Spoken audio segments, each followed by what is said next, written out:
बिस्मिल्लाहिर्रहमानिर्रहीम। Dear students, अब हम रिव्यू 2 पढ़ने की तरफ जा रहे हैं। रिव्यू क्या होती है, मैंने आपको पहले भी बताया था कि उसमें पिछले जो 4 चैप्टर्स होते हैं उसी की जो इम्पॉर्टेंट चीज़ें होती हैं, जो इम्पॉर्टेंट टॉपिक्स होते हैं, उनको अगेन रिपीट किया जाता है। जैसे कि पहली चीज़ हमारे पास यहाँ पर जो अवेलेबल है वो है question answers.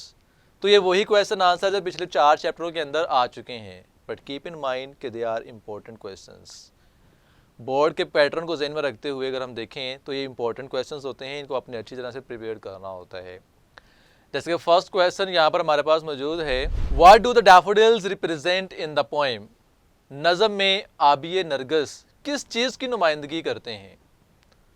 They represent the agents और sources that provide us with delight and relief from the tension and strain of life. They symbolize the beginning of spring. वो ऐसे एजेंट या ज़रिए की नुमाइंदगी करते हैं जो हमें खुशी मुहैया करते हैं और हमें ज़िंदगी के तनाव से निजात दिलाते हैं। वो मौसम बहार की आगाज़ की अलामत हैं।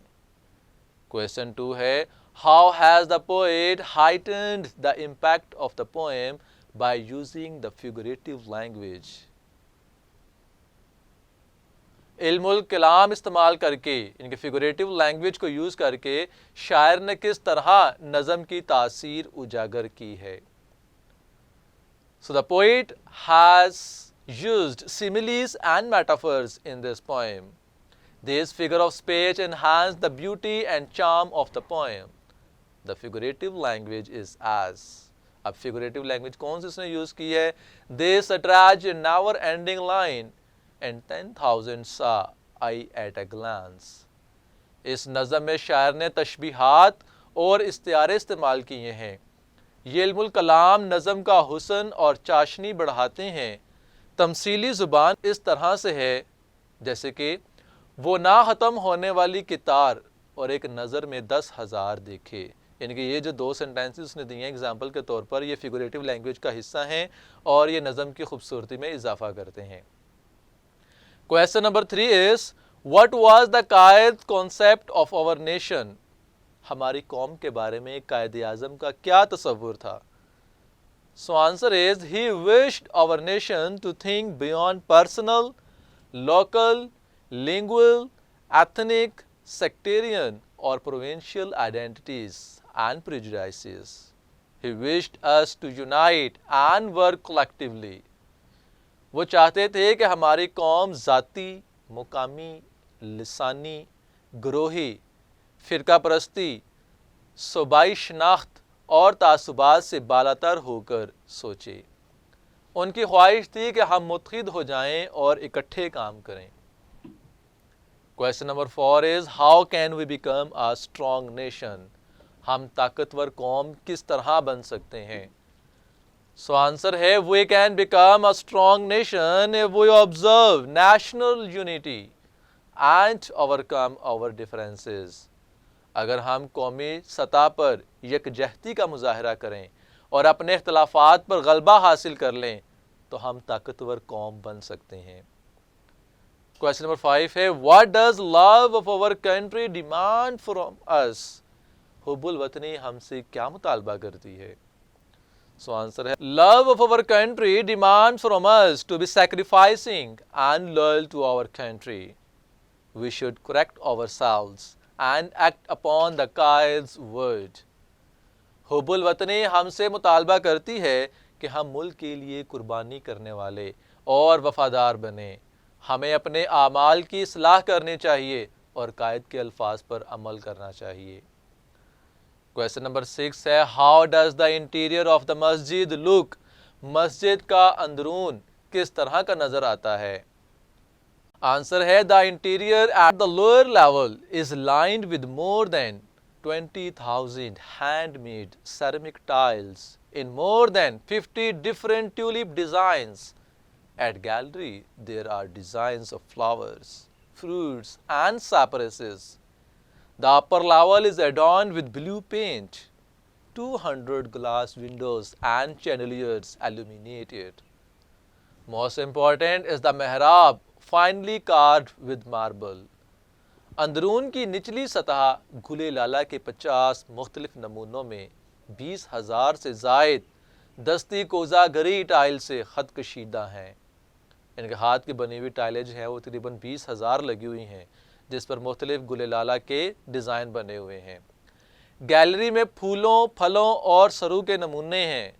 बलाई हिस्सा नीले रोगन से सजा हुआ है। 200 से ज़्यादा शीशे की खिड़कियां और फनूस इसको चमकाते हैं। सबसे अहम मेहराब है जो संगे मरमर से उम्दगी से कुनिंदा किया गया है। क्वेश्चन नंबर 7 है, why was a separate royal room attach to the मस्जिद? मस्जिद के साथ शाही कमरा क्यों मुंसलिक है?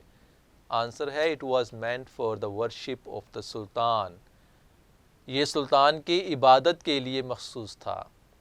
क्वेश्चन नंबर 8 है, why does the horse impatiently awaits the next move of his master? घोड़ा बेताबी से अपने मालिक के आगे बढ़ने का इंतजार में क्यों है? आंसर है, the horse thinks it a mistake to stop by the woods where there is no farm house, so it impatiently awaits the next move of his master.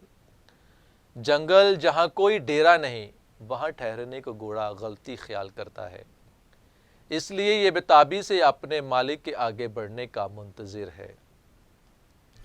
सो यहाँ पर क्वेश्चन आंसर वाला पोर्शन हमारा complete होता है। Next vocabulary से related portion है। Question है, choose the correct option. The first one is branches of the trees were covered with blanket of snow. In this sentence we find an example of. Option है हमारे पास alliteration, personification, number 3 simile, number 4 metaphor. आपको पता है कि यहाँ पर metaphor use हुआ है। हमने दो चीज़ों को कंपेयर किया without using the word of like और as, so this is metaphor. Number 2, keep up your morale. The underline word is morale. Morale mean, option है हमारे पास वेल्थ, फोर्टिट्यूड, सेक्शन और voice, so the right option is fortitude. Number 3 है, the floors are covered with carpets. The underline word is an antonym of. Covered का antonym क्या होता है? Option हमारे पास मौजूद हैं स्प्रेड, एक्सपोज्ड, स्ट्रेच्ड और enclosed, so the right option is exposed. Number 4 is the little birds are peeping yet. The underline word is a synonym of. Underline word क्या है? पीपिंग, तो इसका मतलब होता है चहचहाना, so the right option is twittering. बाकी जो वर्ड हैं वो है क्राइंग, वीपिंग एंड येलिंग। तो वोकैबुलरी पार्ट भी कंप्लीट होता है। नेक्स्ट ग्रामर से रिलेटेड एमसीक्यूज हैं। Choose the correct option. First one is the police disperse the crowd. The underline word is a और एन। अंडरलाइन वर्ड क्या है? Crowd. तो crowd you know is a collective noun, ठीक है। बाकी जो हमारे पास ऑप्शन है वो है countable noun, material noun, collective noun और अनकाउंटेबल नाउन। तो जब मुख्तलिफ नाउन्स को इकट्ठा करके उसको एक वर्ड दे दिया जाता है तो वो कलेक्टिव नाउन बन जाता है, जैसे कि टीम है, आर्मी है, पुलिस है, क्लास है, एट्सेट्रा। नंबर 2 है the dog set dash is master. Option हमारे पास, अब यहाँ पर हमने एक प्रेपोजिशन लगाना है। ऑप्शन क्या है हमारे पास? Beside, along, across and over, so the right option is beside. Beside mean पहलू में होना, पास होना। नंबर 3 है wait dash I return. Option हमारे पास मौजूद हैं before, number 2 unless, number 3 if, number 4 till, so the right option is till, wait till I return. Number 4 है I heard a noise dash from the room. अब यहाँ पर हमने correct option लगाना है, correct form of the verb आप कह सकते हैं। तो फर्स्ट ऑप्शन है केम, सेकंड है कमिंग, नंबर 3 है कम, नंबर 4 है विल कम। तो यहाँ पर हमें एक जेरेंड यूज़ करना पड़ेगा, कमिंग, आईएनजी की फॉर्म यूज़ करना पड़ेगी। सेंटेंस नंबर 5 है he spoke very loud. The underline word is an adverb of dash. Option हमारे पास मौजूद है manner, frequency, degree and time. तो वेरी जो है it is an adverb of degree. Sentence number 6 है we watched him go. The underline word is dash. Option है past participle, gerund, present participle और इन्फिनेटिव। तो आपको पता है कि एक ही सेंटेंस के अंदर जब सेकंड वर्ब आता है या 2 प्लस फर्स्ट फॉर्म आती है तो उसको हम इन्फिनेटिव कहते हैं। इस सेंटेंस में वॉच पहला वर्ब था और गो सेकंड वर्ब है, तो गो हम कहेंगे कि इट इज इन्फिनेटिव। नंबर 7 है he is fond of cooking, the underline word is dash. Option है जेरेंट, प्रेजेंट पार्टिसिपल, इन्फिनेटिव और पास्ट पार्टिसिपल। सो वर्ब की फर्स्ट फॉर्म के साथ जब आईएनजी आता है और वो एज अ नाउन काम कर रहा हो तो उसको हम जेरेंट कहते हैं। अगर वो एज अ वर्ब काम करे तो फिर उसको प्रेजेंट पार्टिसिपल कहते हैं, लेकिन यहाँ पर कुकिंग जो है वो एज अ नाउन यूज हो रही है तो हम कहेंगे it is Geraint.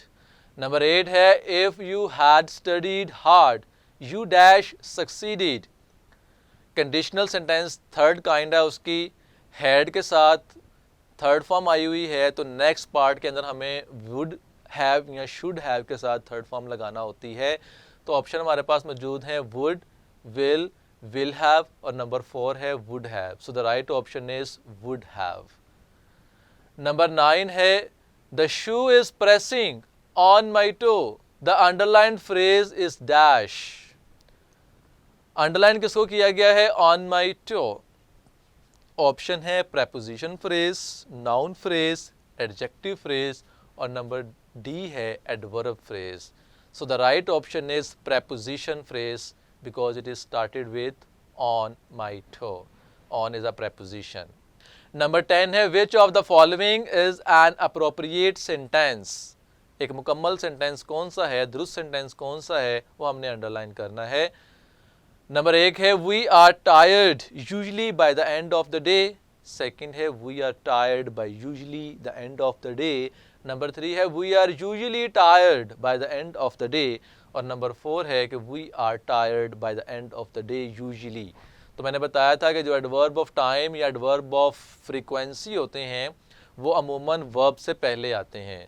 So right option is C, we are usually tired by the end of the day. So dear students, यहाँ पर हमारी रिव्यू के जो एक्सरसाइज है वो भी कंप्लीट होती है। आई होप सो कि आप इसकी इम्पोर्टेंस को जहन में रखते हुए इसको अच्छी तरह से समझेंगे और इसको याद करेंगे। नेक्स्ट लेक्चर के लिए इजाज़त दीजिए। अल्लाह हाफिज़।